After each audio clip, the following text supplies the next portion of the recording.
جو ہے نا جی جی پانی کی بوتل ہوتی ہے اس سے نہانا پڑے گا. ہاں صحیح کہہ رہے ہیں, بالکل صحیح کہہ رہے ہیں, پانی کی بوتل سے نہانا پڑے گا آنے والے وقتوں میں جس طریقے سے پانی ختم ہو رہا ہے. اور یقیناً ہمیں اس پہ بھی توجہ دینی چاہیے, خاص طور پر جو پانی ضائع کر رہے ہیں ہم اس کو کم سے کم ضائع کریں. اور ہمارے یہاں فیکٹریز میں پانی کو جو ہے نا بغیر صاف کیے جو سمندر کی جانب ڈائیورٹ کر دیتے ہیں, جس کی وجہ سے آبی حیات کو بھی نقصان ہو رہا ہے. اس پانی کو ضائع بھی کیا جائے, لیکن اس کو اگر ٹرم کر دیا جائے تو وہ بھی کافی زیادہ استعمال کے قابل ہو سکتا ہے. کیا کہتے ہیں حسن بھائی, صحیح بات ہے؟ اصل میں اس کا چکر یہ ہے کہ سعودی عرب میں یہ کام ہو رہا ہے. جی سعودی عرب نے سمندر میں پلانٹس لگائے ہوئے ہیں جہاں سے پانی فلٹر کر کے جی بھیجا جاتا ہے. صحیح. لیکن ایک تو وہ بڑا مہنگا طریقہ ہے, اچھا اور ہر ملک اسے افورڈ نہیں کر سکتا. اور صحیح. اس کے علاوہ اس میں کچھ ٹیکنیکل پرابلم بھی ہیں. اس پانی میں کہتے ہیں کہ وہ کوالٹی نہیں ہوتی جو خالص پانی میں ہوتی ہے. اچھا منرلس. بہرحال کچھ چیزوں پہ میں سمجھتا ہوں کہ بہت توجہ دینے کی ضرورت ہے. ہم اپنے ترقی کے اس میں بہتتے چلے جا رہے ہیں. جی ہاں. ایک اور چیز جو بڑی خطرناک ڈیولپ ہو رہی ہے وہ جو آپ کی یہ نئی نئی ایجادات ہو رہی ہیں گیجٹس میں. جی جی. یہ آپ کو اندازہ نہیں ہے کہ اس کے کتنے خطرات ہیں انسانی دماغ پہ, جی انسانی ذہن پہ اور آگے چلنے کے بعد. صحیح. ایک تو دیکھیے جب آپ نے دیکھا ہوگا بہت سی جگہ انٹروڈیوس ہوا آئی کمپنیز ہے, وہ کہتی ہیں بھائی گھر سے کام کریں.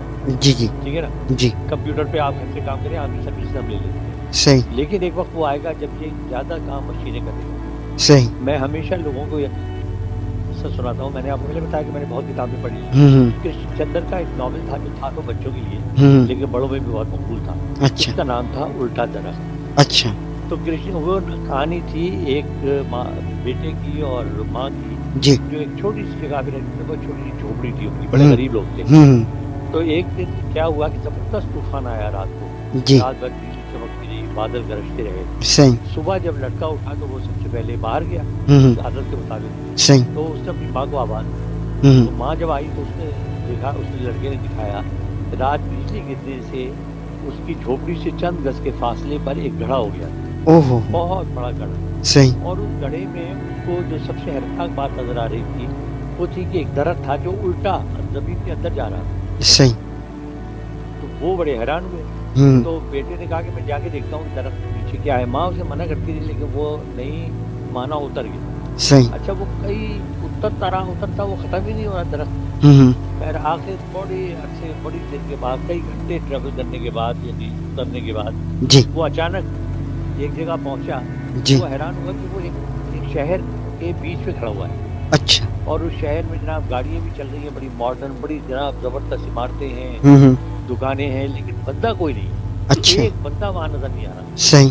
تو وہ بڑا حیران ہوا, اس نے سڑک پہ چلنا شروع کیا شاید کچھ مجھے کوئی مل جائے. تو درمیان میں ایک جگہ ایک ریسٹورینٹ آیا تو اس میں باہر کی جانب مٹھائی لگی ہوئی, طرح طرح کی مٹھائی ہے. تو اس کا دل للچایا. تو اس نے کہا یار یہاں تو ہے نہیں. تو اس نے دیکھا کوئی تھا ہی نہیں. صحیح. تو اس نے وہ جو اس میں ہاتھ ڈال کے اور اس میں سے 2 گلاب جامنیں اٹھائی. اچھا. اس نے گلاب جامنیں کھائیں اور آگے کی جانب چلنے لگا. صحیح. تو آواز آئی کہ اسے تو دیکھ جاؤ گلاب جامنوں کے. بڑا حیران ہوا. اس نے کہا کہاں ہو تم, یہ تو نظر ہی نہیں آ رہے. تو اس نے کہا کہ تم ایسا کرو یہ دروازہ ہے اس میں اندر آ جاؤ. اچھا. اچھا. تو وہ دروازہ کھول کے اندر گیا. اندر ایک کمرہ تھا. اس کمرے میں اس نے دیکھا کہ ایک لڑکا بیٹھا ہوا ہے اسی کی عمر کا. اچھا. اور وہاں چاروں طرف مشینیں ہی مشینیں. اور وہ لڑکا تو اس لڑکے نے کہا میں تم سے ہاتھ نہیں ملا سکتا. اچھا. تو اس نے کہا کیوں. تو اس نے اپنے دونوں ہاتھ دکھائے. اس میں اس کی 8 انگلیاں کٹی ہوئی تھی, صرف 2 انگوٹھے تھے. تو اس لڑکے نے اپنی کہانی سنائی. اس نے کہا کہ میرا باپ بہت بڑا سائنسدان تھا.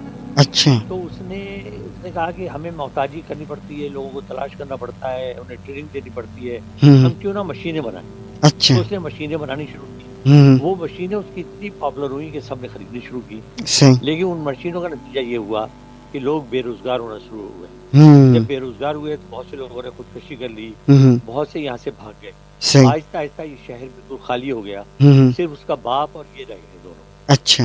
تو اس کے باپ کو اتنا جنون تھا کہ ایک دن اس کے باپ نے کہا کہ تجھے ان انگلیوں کی کیا ضرورت ہے, کیونکہ تو آپریٹ تو کرتا ہے انگوٹھے سے. تو ایسا نہ ہو کل کو تیرا ذہن میں یہ آئے کہ تو یہ شہر چھوڑ کے چلا جائے گا. میں چاہوں گا کہ تو اسی شہر میں رہے اور میری اس روایت کو آگے بڑھائے. اچھا. تو اس نے میری انگلیاں کاٹ دی.